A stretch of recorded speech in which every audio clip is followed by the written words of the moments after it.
if we have a lot of empty buildings in the central business district, we're kind of back to where we were almost a generation ago after a lot of work collectively by many of these folks to get us to where we were just a few weeks ago.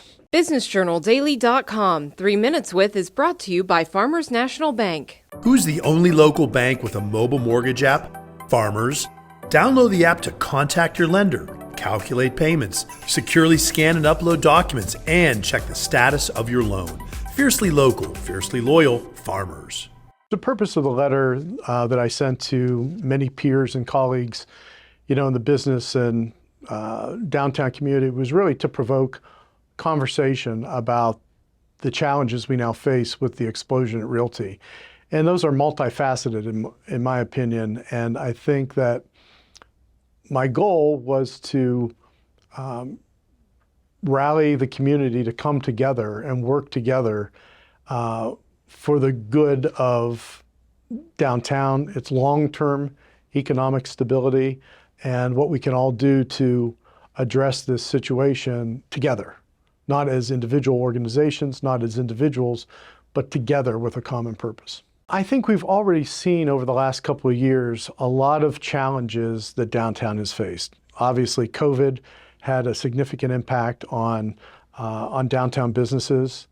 The growth and the construction, the good news about redeveloping streets and roads downtown, we know has also affected business and visitors because roads have been closed on and off for the last couple of years, and that's been a challenge for both the people who work and live and visit downtown.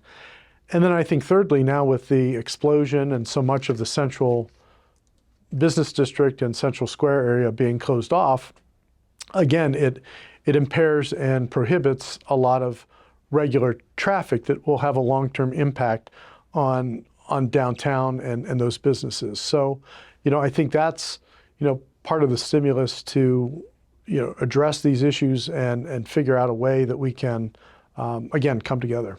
I'm hopeful that if the building can be stabilized in the short term, we as a community can pause and think about the impact of the decision to demolish or the decision to shore up and save the building will be for the long-term economic viability of downtown. And that's my great concern.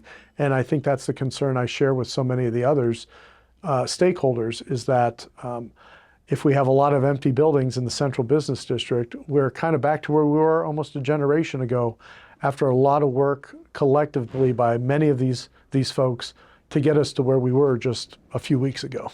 I look back to about 15 years ago when there was a movement that the Stambaugh building could have been raised. And community leaders at that time very similarly came together to keep that from happening by working with the city, engaging the city, working with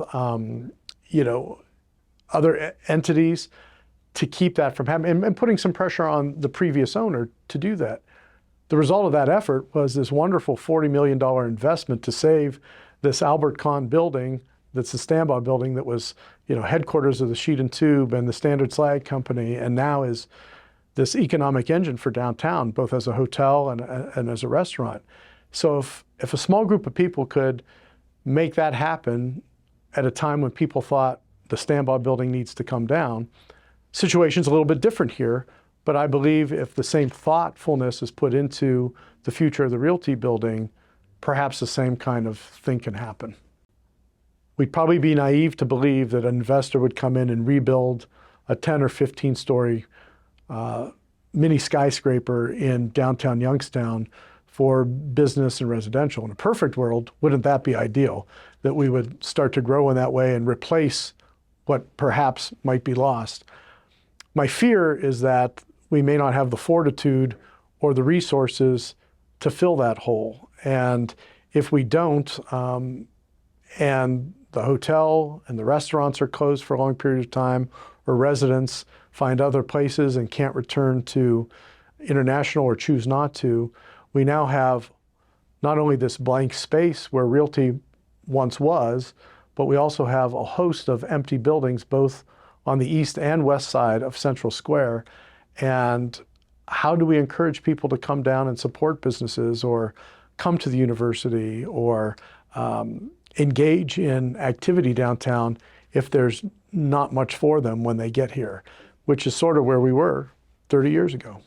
BusinessJournalDaily.com 3 Minutes With is brought to you by Farmers National Bank. Who's the only local bank with a mobile mortgage app? Farmers. Download the app to contact your lender, calculate payments, securely scan and upload documents, and check the status of your loan.